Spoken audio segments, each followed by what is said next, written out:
Judge Arthur Engoron is expected to announce sometime this month his decision in the civil fraud trial brought by New York Attorney General Letitia James. Trump could face hundreds of millions of dollars in penalties. He and his sons could also be barred from running any business in the state of New York. Joining me now, MSNBC political analyst and senior executive editor at Bloomberg Opinion, Tim O'Brien. Tim, I'm always glad to talk with you about these things. You wrote this book on Donald Trump. You interviewed him for that. He's already been ordered to pay E. Jean Carroll more than $83 million. He could be forced to pay, 3-4 times that amount in his New York civil fraud trial. Does Donald Trump have the cash to pay for these settlements? I think he actually definitely does have the cash. I don't think he'll like paying it. You know, the total bill in the E. Jean Carroll case is actually over $88 million now because there was a $5 million judgment in her previous ruling on one of her claims against him. And then the New York case is $370 million. So does Donald Trump have the wherewithal, you know, to swallow payments up to $460 million? He does. He actually probably has cash somewhere in that neighborhood. Will he willingly part with it again? I think not. And I think, at least in both cases, you're going to have to see the courts come after him and attach some of his assets. Most of Donald Trump's wealth is tied up in a handful of urban skyscrapers whose value has been diminished by the COVID pandemic and this flight from urban centers. A lot of it's in golf courses. None of it is, as they say in the trade, very liquid.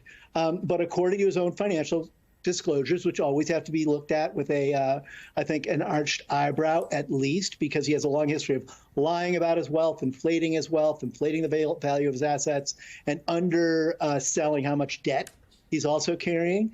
But be that as it may, it is a huge blow to him, and he's not going to be comfortable with it. Well, to that end, he has been using campaign funds to pay for his legal fees. I mean, what does that tell you and how he feels about this? Well, it tells you that any of his supporters who are small donors and believe that the money they're giving to Donald Trump is being spent on electioneering and his campaign should watch their wallets, because ever since he came into the presidency, he realized that the White House was something he could monetize, and he has no hesitation or ethical boundaries around the idea of using campaign funds for things like lawsuits and settling lawsuits, and especially in the E. Jean Carroll case, that have nothing to do with his presidency or the policy value he's supposed to be delivering to the people who support him. Can he legally use campaign funds to pay E. Jean Carroll or pay the New York civil judgment?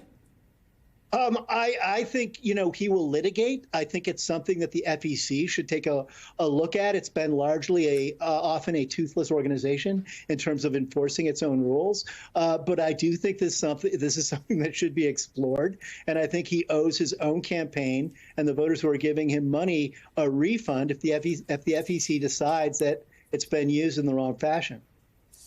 What do you think would damage Donald Trump more? A hefty penalty in the civil fraud trial or a conviction in one of the 4 criminal trials that he's facing? Well, it depends. I think we'd have to decide how to prioritize what matters to him most. His family's legacy is tied up in New York. The case in New York, he has already been found guilty of financial fraud. So the issue here is how badly is he going to be penalized for this? As you already noted, there's a hefty financial penalty here. I don't think the judge in the case will go, I don't think Engoron will go as high as $370 million. But I think one of the more damaging aspects of it is there's a sort of a financial death penalty associated with it, a business death penalty that will forbid him and his children and the 2 eldest sons and the Trump Organization from doing business in New York ever again. And that's the foundation of the Trump family's legacy in the city and the source of most of their wealth. So I think that is going to hurt him, but it won't prevent him from running for the presidency or holding office.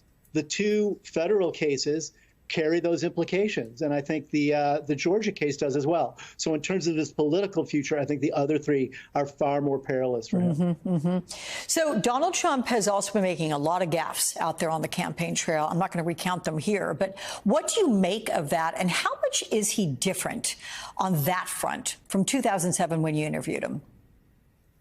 Well, I think Donald Trump has degraded over time. I mean, he's never, he is not a particularly sophisticated man. He's got a very weak memory, and he substitutes for both of those problems by being an incredible fabulist. He will make up a story or a fact to support any view he has of what's going on in the world around him, and he's very shameless about feeling any regret when he does that. Having said that, because he's been doing it, Donald Trump in June will be 78 years old, and he's been probably doing this for at least 70 years, and he's never really been held to account for it. But even all of that considered, there's a real degrading in his mental capacity that's occurred, I think, since 2016. His words are gummier. He makes innumerable mistakes, as you referenced.